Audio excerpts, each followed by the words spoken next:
AutoCAD में action recording देखने जा रहे हैं। ऑटोकैड सिंपल ओपन किया, इसके ड्राफ्टिंग एनोटेशन वर्क स्पेस में है। इसमें मैनेज में आ गया, रिकॉर्ड किया। इसके लिए हम लोग ARR कमांड भी दे सकते हैं। फिलहाल मैंने टूल से ले लिया। जब हम एक्शन रिकॉर्डिंग शुरू करें तो जूमिंग पैनिंग तक भी बहुत प्रॉपर लेनी पड़ती है। कोई भी कमांड लेंगे तो एक एक चीज़ रिकॉर्ड होगी। फिलहाल सी एंटर किया, एक एग्जांपल कमांड बना रहे हैं। सी एंटर, यहाँ पे एक्शन मैक्रो में दिखा दिया, सर्किल आ गया है। सेंटर पॉइंट कहीं भी हमने ले लिया। अभी जूम पैन ना करना पड़े इसलिए हम कोई भी रेडियस अभी एज्यूम कर ले रहे हैं। रफली 2 रेडियस ले ले रहा हूँ। 2 एंटर।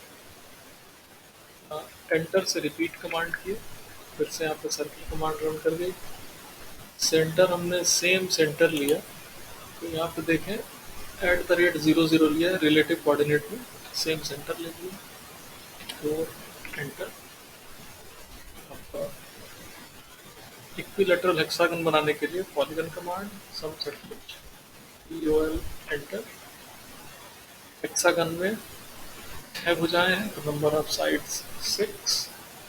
यहाँ पे एक चीज रिकॉर्ड करता जा रहा है। यहाँ पूछ रहा है स्पेसिफाई सेंटर ऑफ पॉलीगन, तो हमने सर्किल के ही सेंटर को दे दिया। इनस्क्राइब या सर्कमस्क्राइब, तो नट के लिए हम लोग को सर्कमस्क्राइब लेना है।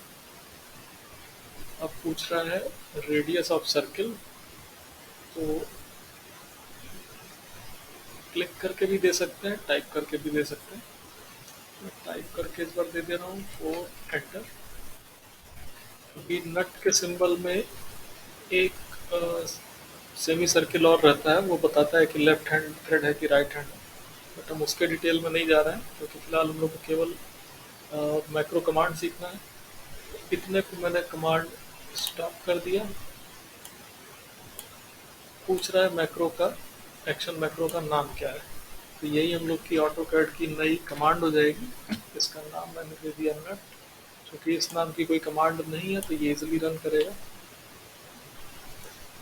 ओके,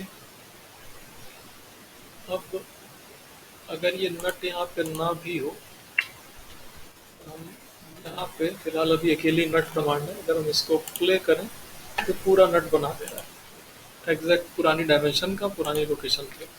अगर हम कहीं और भी हों और इसको प्ले करें तो ये उसी जगह पे उसी साइज़ का बना रहा है। और कोई ज़रूरी नहीं कि हम लोग इसको प्ले ही करें। मैं होम टैब पे इस समय हूँ, अगर NUT एंटर किया तब भी वो वहीं पे बना देगा। तो एक तरह से कमांड की तरह काम कर रहा है, लेकिन एक ही साइज़ के और एक ही जगह पे बनने वाले नट से हम लोग का कोई खास फ़ायदा नहीं है। तो इसको हम लोग को एडिट करना होगा, चेंज करना होगा, ताकि इसमें हम लोग अपने हिसाब से नया सेंटर ले लें, नई साइज़ ले लें। तो फिर से मैनेज में आ गए, एक्शन ट्री यहाँ पे पिन कर दिया, यहाँ पे नट कमांड दे दिया, तो उसकी डिटेल्स आ रही हैं। अब जो जो एंट्री हम लोग को मैनुअली करानी है, जैसे अगर हम फिर से कहीं और किसी भी साइज़ का नट बनाए तब भी हम लोग को सर्किल तो बनाना ही होगा। सेंटर को हम लोग को चेंज करना होगा, तो वहाँ पे मैं राइट क्लिक करके क्लिक कर दे रहा हूँ पॉज फॉर यूज़र इनपुट। तो जो भी यूज़र होगा उससे इनपुट मांगेगा कि कहाँ पे सेंटर लेना है। ऐसे ही रेडियस भी बदल सकती है, नट की साइज़ 2 भी हो सकती है, 5 भी हो सकती है। तो इस वैल्यू पे भी पॉज फॉर यूज़र इनपुट। अगली स्टेप सर्किल चाहिए ही, फिर अगली स्टेप सेम सेंटर भी चाहिए। अगली स्टेप यहाँ पे हम लोग को फिर से पॉज करना पड़ेगा, क्योंकि एक सर्किल की साइज़ अगर हमने बदली है तो दूसरे की भी बदलनी पड़ेगी। तो यहाँ पे भी पॉज फॉर यूज़र इनपुट कर दिया। पॉलीगन कमांड अपने आप लेगा, सर्किल के बाद पॉलीगन ही चाहिए होगा। उसमें भी नंबर ऑफ साइड्स 6 चाहिए होंगी, फिर से सेम सेंटर चाहिए होगा। तो इन सब पे मैं यूज़र इनपुट नहीं दे रहा हूँ। ठीक, सर्कमस्क्राइब्ड भी चाहिए होगा, केवल ये डिस्टेंस इसके हिसाब से आ जाएगी। अगर आपने यहाँ पे 5 दिया तो यहाँ 10 हो जाएगा, तो यहाँ पे भी 10 हो जाएगा। तो ये भी वैल्यू बदलेगी। यहाँ पे भी पॉज फॉर यूज़र इनपुट। अब ये काम हो गया है। अब हम लोग कहीं और भी हों, अब से हम केवल नट एंटर करें। पहले ही यहाँ पे पूछा सेंटर पॉइंट फॉर सर्किल, ये पहले सर्किल का सेंटर पूछ रहा है। जहाँ भी क्लिक करेंगे वहाँ से फिर अगले सर्किल का सेंटर, अगले पॉलीगन का सेंटर वहीं पे उठाया। पहले सर्किल का रेडियस पूछा, तो हमने कर दिया 5 एंटर। तुरंत से अगला सर्किल भी ले लिया, सेम सेंटर भी ले लिया। अब अगले सर्किल का रेडियस पूछ रहा है, इसको 10। तुरंत से पॉलीगन भी लिया, नंबर ऑफ साइड 6 लिया, सरकमस्क्राइब ले लिया, और फिर से अब इसका रेडियस पूछ रहा है, तो ये भी 10 एंटर बन गया। बनते ही कमांड से बाहर भी आ गया।